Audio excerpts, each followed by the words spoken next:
terkait Lailatul Qadar, itu beberapa hadis mengatakan dia ada di malam ganjil. Kemudian orang yang batal puasa itu tidak harus mengganti puasanya dengan puasa. Terus kenapa masih ada godaan-godaan? Ya tentunya kalau celotehan ya mungkin dia sudah jadi setan kali itu ya. Setannya dibelenggu, tapi karena dia sudah jadi setan ya tetap berbuat jahat ya. Tapi kalau ngabuburit ia tidak membatalkan puasa, tapi ya itu berkurang kan, sia-sia. Tentunya sebagai umat Islam, sebagai orang yang beriman, orang yang baik, ya kita meninggalkan hal yang sia-sia ya.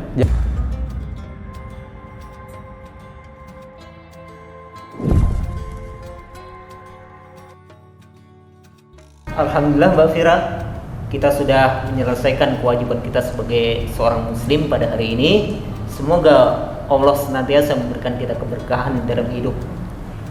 Dan Mbak Fira, ini adalah Ustadz Amin. Beliau adalah salah satu pengajar juga pembina komunitas ojek online mengaji, sekaligus sebagai ketua yayasan Jakarta Fathah Mubina dan DPD Hidayatullah Jakarta Selatan.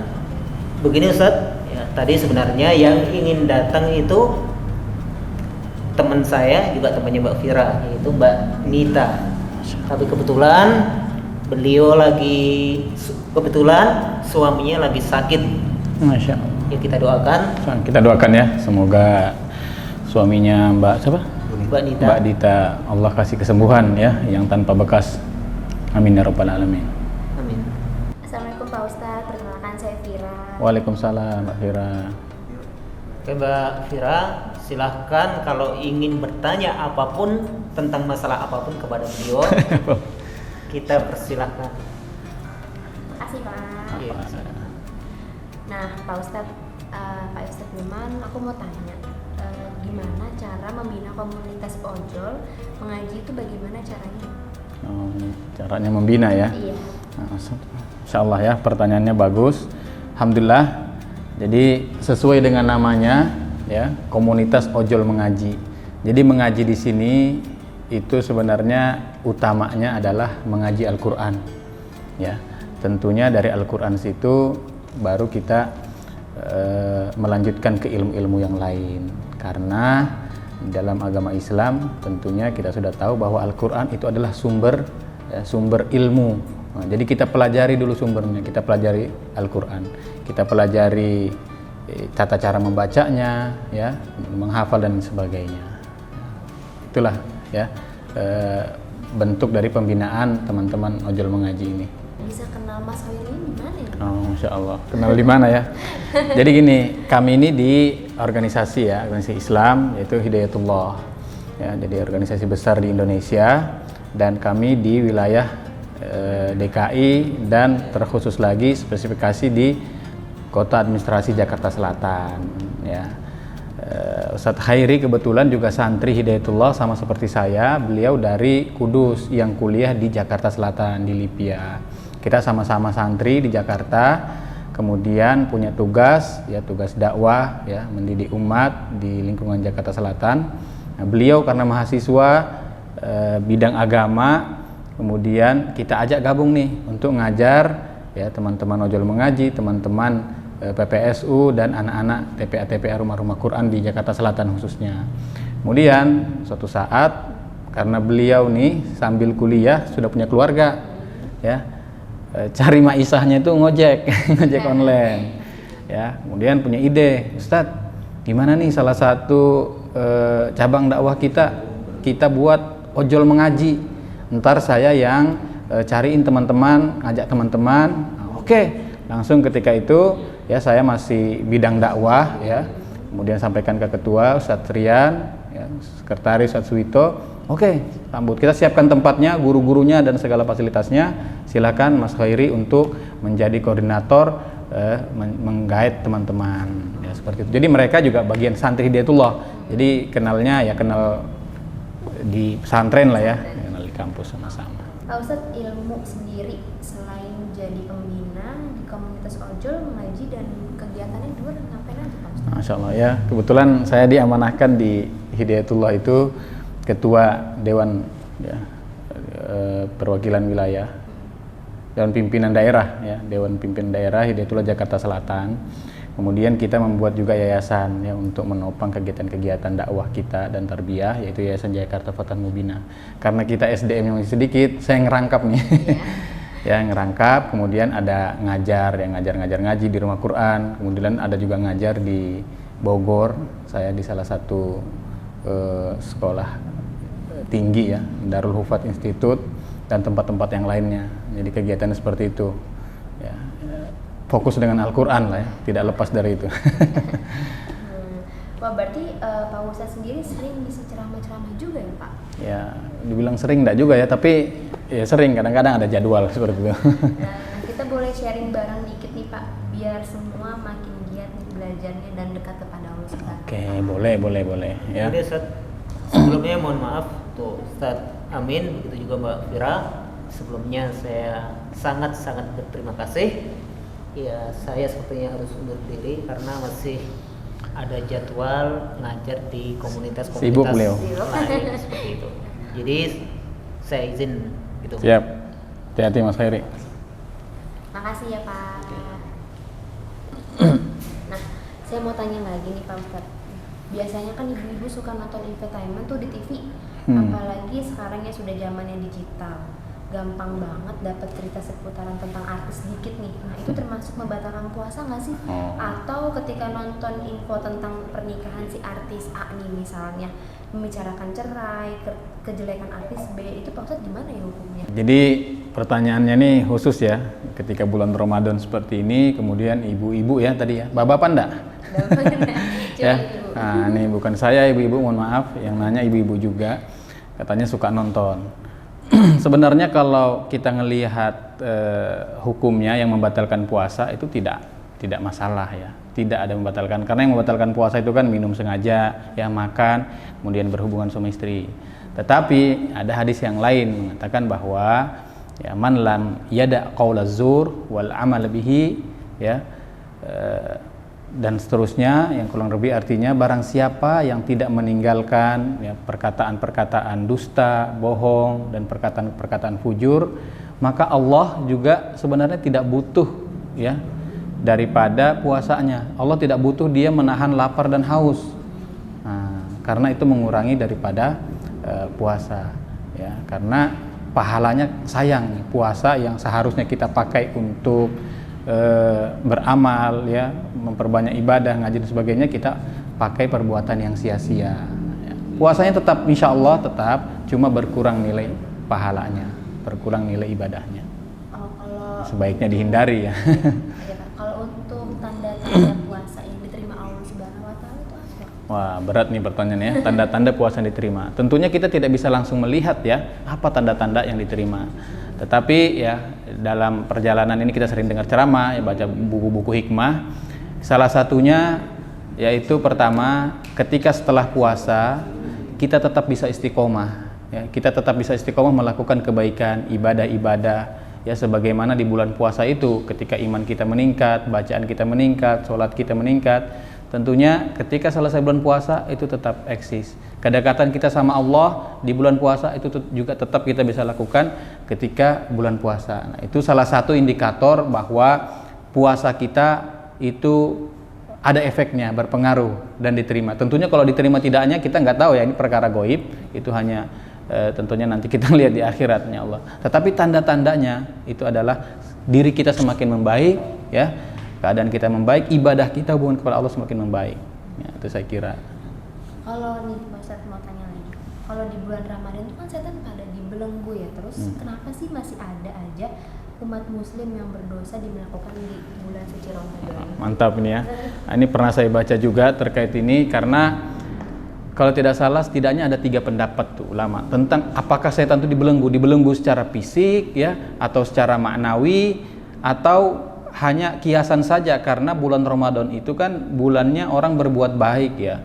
Jadi ada yang mengatakan itu kan potongan hadis ya. Jadi ketika bulan Ramadan, bulan puasa, itu pintu surga dibuka seluas-luasnya, pintu neraka ditutup, dan setan-setan dibelenggu.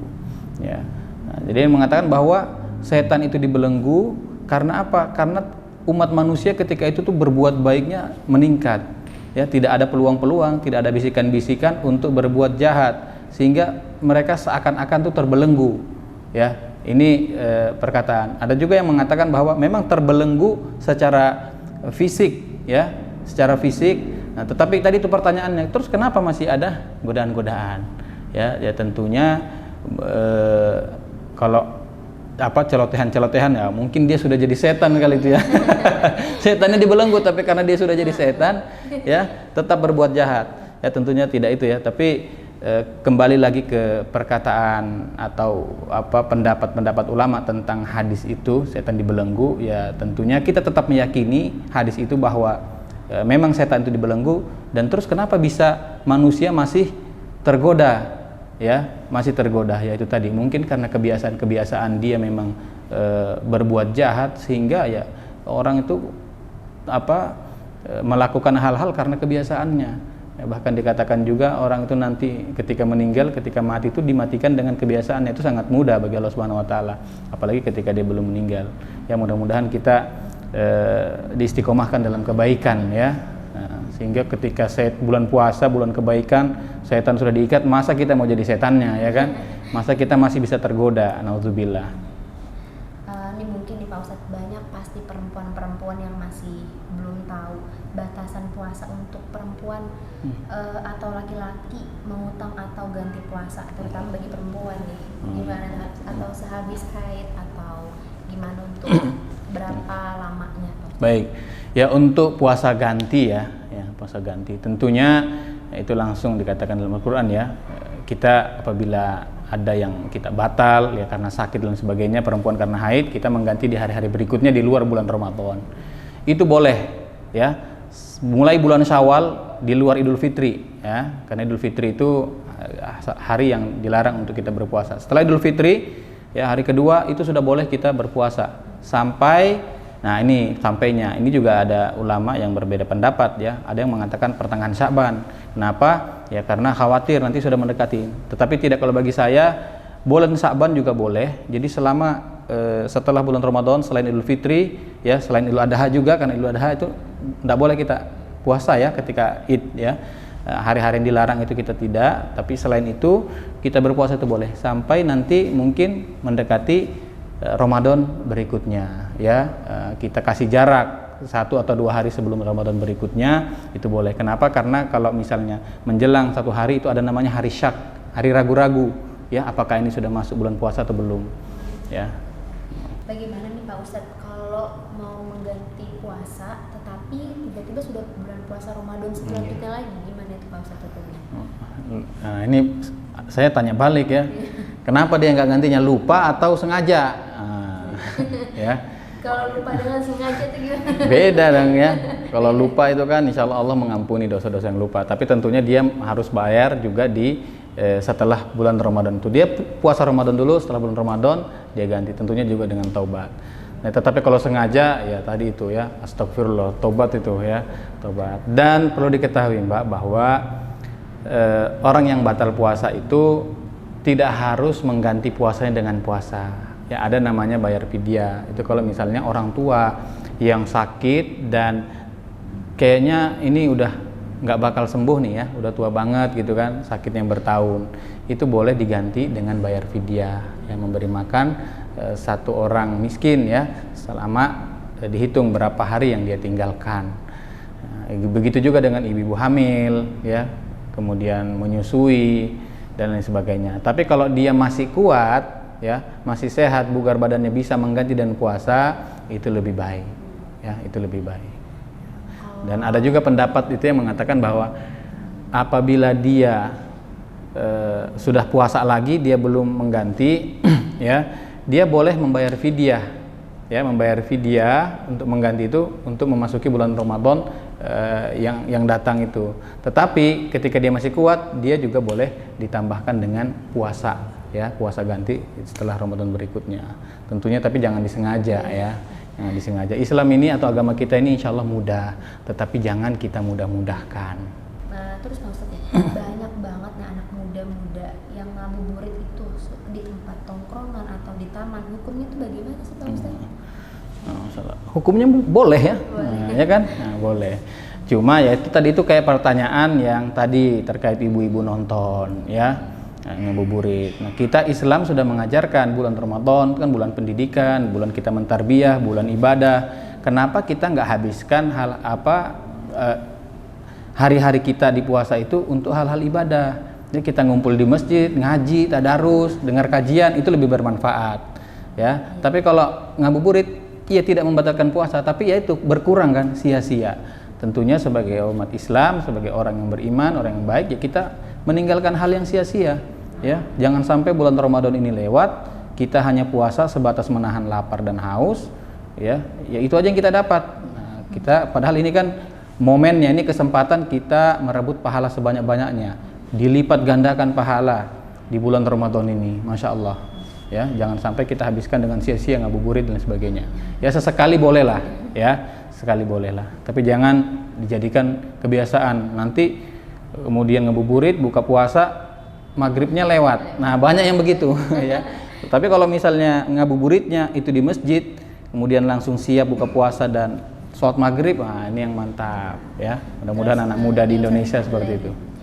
Bicara soal vaksin ya Ustadz, boleh nggak sih suntik vaksin atau suntik vitamin jika sedang berpuasa? Nah, Insya Allah suntik vaksin ya, ini vaksin booster nih. Mungkin yang ketiga ya, mau mudik kali ya. Ada peraturannya, ini mudik boleh asal sudah 3. Untuk vaksin sendiri ya, saya pakai pendapatnya MUI ya, itu 2021 kalau tidak salah, fatwa nomor 3 tentang vaksin ini. Jadi vaksin itu ada 3 kan, kalau kita ngelihat secara medis, yang disuntikkan ke kulit, pembuluh darah dan otot ya. Kemudian dari situ kita bagi lagi vaksin itu menjadi 2, yaitu vaksin yang ada unsur makanan sama pengobatan. Nah, jadi kita harus bedakan suntik itu ya.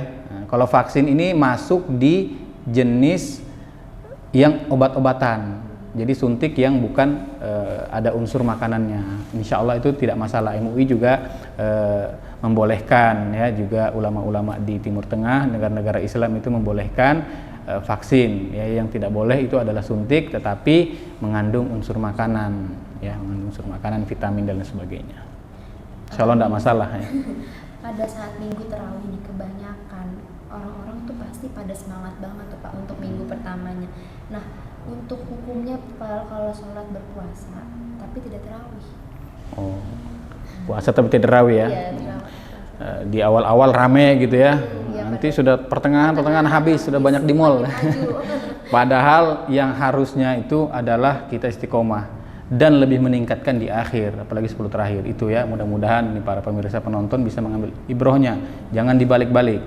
Nah, kalau puasa tapi tidak terawih tidak masalah, karena tidak ada hubungannya ya, tidak ada hubungannya. Terawih itu bagian daripada ibadah ya, sunnah yang ada di bulan Ramadan, tidak masalah ya, tidak masalah. Tapi ya kita merugi karena kita tidak mendapatkan ya, pahala sunnah, pahala terawih yang hanya ada di bulan Ramadan. Karena kalau di bulan Ramadan bukan tarawih lagi namanya ya, sholat tahajud, walaupun ininya sama. Jadi efek kepuasannya tidak ada. Kalau sholat malam Lailatul Qadar nih Pak Ustadz, ciri-cirinya seperti apa dan kenapa ibadahnya sampai nginep di masjid? Kalau ibadahnya di rumah tuh gimana tuh? Oh, Lailatul Qadar ya. Nginep di masjid itu iktikaf ya istilahnya, iktikaf berdiam diri di masjid. Nah, ini khususnya di 10 hari terakhir biasanya. Ya, 10 hari terakhir juga karena terkait Lailatul Qadar itu beberapa hadis mengatakan dia ada di malam ganjil. Kemudian dikuatkan lagi malam ganjilnya di 10 terakhir, yaitu malam 21, 23, ya, 25, ya, 27. Kenapa harus di masjid? Ya, karena ketika kita sudah masuk masjid itu kita sudah dapat pahala iktikaf. Ya, kemudian ya pasti kalau orang sudah masuk masjid itu ibadah yang dipikir. Ya. Apakah kita bisa dapat Lailatul Qadar di masjid? Ya, kalau kita terhalang untuk ke masjid, insya Allah itu tidak masalah. Selama kita di rumah itu juga melakukan ibadah, ya. Nah, cuma bedanya kalau kita di masjid kita mendapatkan pahala itikaf kalau kita niat itikaf, ya. Kalau memang kebetulan di situ memang malam Lailatul Qadar, insya Allah kita dapatkan. Tapi tips satu nih dari saya, kalau kita mau mendapatkan Lailatul Qadar, kita ibadah full selama 1 bulan, 30 hari, ya. Malamnya ke siangnya kita full, tidak ada waktu, tidak ada hari kita lewatkan ya selain sholat, baca Quran, ya puasa tentunya udah pasti, sholat malam. Insya Allah dari dari 30 hari itu atau 29 hari pasti ada malam Lailatul Qadar di situ. Ini juga rahasianya kenapa Lailatul Qadar itu tidak disebutkan spesifikasi harinya hari apa. Nah, karena apa? Manusia itu berlomba-lomba mencari. Ya, karena kalau kita ditentukan Lailatul Qadar itu hari ini, bisa dipastikan ya kita umat Islam ini sholatnya cuma malam itu aja, ramenya masjidnya. Tapi bagaimana kita bisa tadi itu ibadahnya enggak di awal-awal doang, tapi dari awal sampai akhir ya. Aku punya satu pertanyaan lagi nih Pak Ustadz. Gimana sih kasih tahu aku untuk tips-tipsnya gimana cara semangat beribadah di bulan Ramadan terus bisa kita bawa sampai di bulan-bulan lainnya. Masya Allah, itu tadi tentunya ya kita mengetahui kenapa kita disyariatkan ya, kenapa kita disuruh puasa, kenapa kita disuruh ibadah, sholat dan sebagainya. Kita tahu dulu tujuannya apa ya. Wa ma khalaqtul jinna wal insa illa liya'budun. Tidaklah aku ciptakan jin dan manusia melainkan hanya untuk menyembah. Jadi memang tujuan kita ini untuk menyembah Allah. Ya, menyembah Allah itu juga bukan hanya ibadah-ibadah mahdoh saja, bukan hanya sholat dan sebagainya. Ya kita bekerja, ya kita mencari nafkah itu ibadah kalau kita niatkan dengan baik. Makanya setelah pagi gitu kita mau bulan Ramadan kan boleh saja ya kita pagi sudah selesai sahur, kita sholat subuh, bergegas, pamit sama istri anak, ya berdoa, doakan ayah misalnya kerja apa itu ABC dan sebagainya, niatkan itu juga bernilai ibadah. Ya, tentunya ketika masuk waktunya sholat wajib atau ibadah yang wajib, kita sholat dan sebagainya. Jadi jangan sampai aktivitas kita itu mengganggu ibadah-ibadah yang wajib. Ya, semuanya itu ibadah. Kita harus tahu, ya, tahu tujuannya. Oh, ini pertama perintah Allah Subhanahu Wa Taala. Ya, kenapa perintah Allah kita jalani? Ya, ini bagian keimanan. Ya, orang beriman, orang bertakwa, ya itu salah satunya menjalankan perintah Allah, menjauhi larangannya. Nah, mudah-mudahan puasa ini menjadikan kita orang yang bertakwa, orang muttaqin, sehingga kita bergegas, ya kita semangat terus. Ada hal kebaikan kita berlomba-lomba, fastabiqul khairat. Ya, ada hal yang harusnya ditinggal kita tinggalkan. Ya, seperti itu mungkin, Pak. Wah, banyak banget nih aku pelajaran yang dari Ustadz Iman atau Ustadz Amin. Terima kasih banyak, aku sudah mendapatkan sharing, aku belajar bareng semuanya. Semoga kita dapat menjalankan ibadah puasa ibadah bulan Ramadan dengan penuh semangat dan insya Allah amal ibadah kita diterima sama Allah Subhanahu Wa Taala. Amin ya rabbal alamin. Ya, sama-sama Mbak Fira. Ini mau sholat tarawih dan sholat isya, kita sudahi dulu sharingnya dan jangan lupa tetap dukung channel ini ya dengan caranya like, comment, dan subscribe. Subscribe ya, jangan lupa. Terima kasih. Assalamualaikum warahmatullahi wabarakatuh. Assalamualaikum warahmatullahi wabarakatuh.